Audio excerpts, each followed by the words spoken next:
I'm Hitesh. So I moved to San Francisco like a year ago, and I brought my car with me. And I think the one benefit of bringing my car with me is I have a really strong relationship with SFMTA at this point.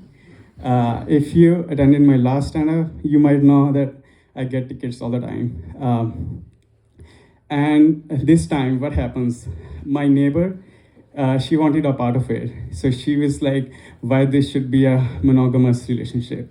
And what she does, she puts a love note on my windshield.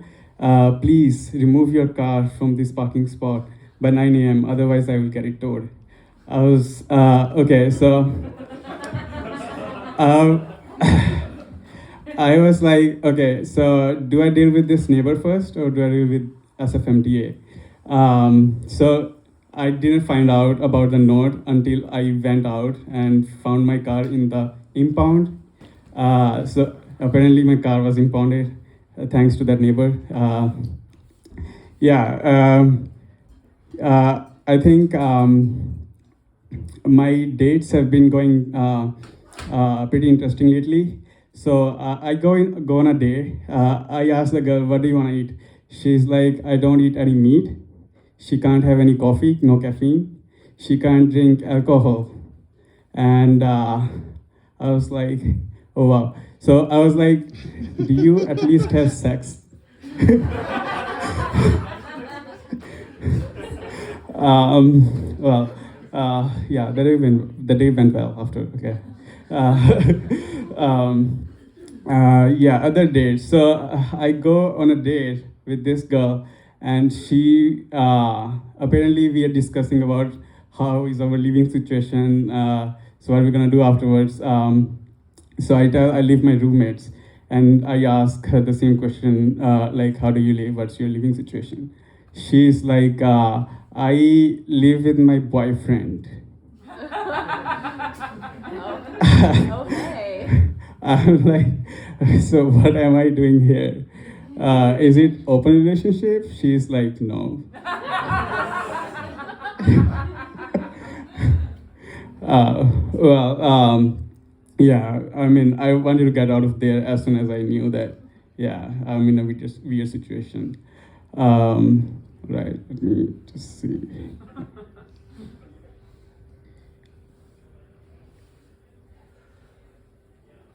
Okay, so and I wanted to leave it up to this open question. When I ask a girl, ask her out again for a second date, she always replies, unfortunately, I didn't see the spark. And I still don't have an answer. What does that mean? So I found a solution to this. So what I do is next time whenever I go on a date, I will pick a spot which has a fireplace or which has a heater next to it. So there is inner spark, as they call it. Yes. Let's see.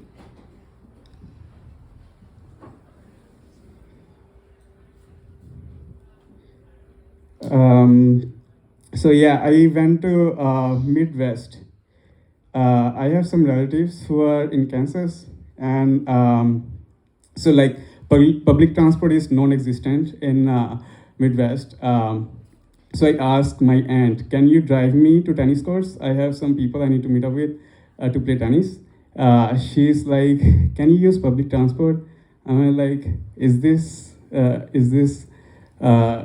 you know what you're talking about? Is this Midwest or is this a proper city?" She's like, I know. Yeah, she's like, "Just look it up, go by yourself." I was like, "I can't go, like, there is no public transport here." Okay, so she agrees that she will take me. And I reach to the tennis courts, and she asked me, "Can you find a ride by yourself in the tennis court?" Ask someone. Apparently, she didn't want to drive me, and that was her way of grounding me. I think this is some Indian version of grounding the person. You don't let them drive because they don't feel comfortable to use their car, and they won't drive themselves because they'll make a whole situation about you have like you have to bring my car back or you have to find a ride. Yeah, I found that like it was kind of, yeah, I was stuck at home for a while. Yeah, don't go to Midwest without a car. Oh, yeah. Or at all. I just avoid it, yeah. Okay, so another thing which happens. So it's 15th of August. It's an Independence Day for India. Everything is jolly and happy until I see the milk carton. I see the expiry date is today on 15th of August. I sniff it. I open the lid. I sniff it. I put my nose inside. She saw me. My aunt saw me. She was like, "You have to drink the whole thing because you put your nose inside." I'm like, wow, that's it for the celebration for me. uh, yeah. Okay, and if you go to your relatives and they say that your room stinks and you have a BO, just immediately go and do your laundry right away.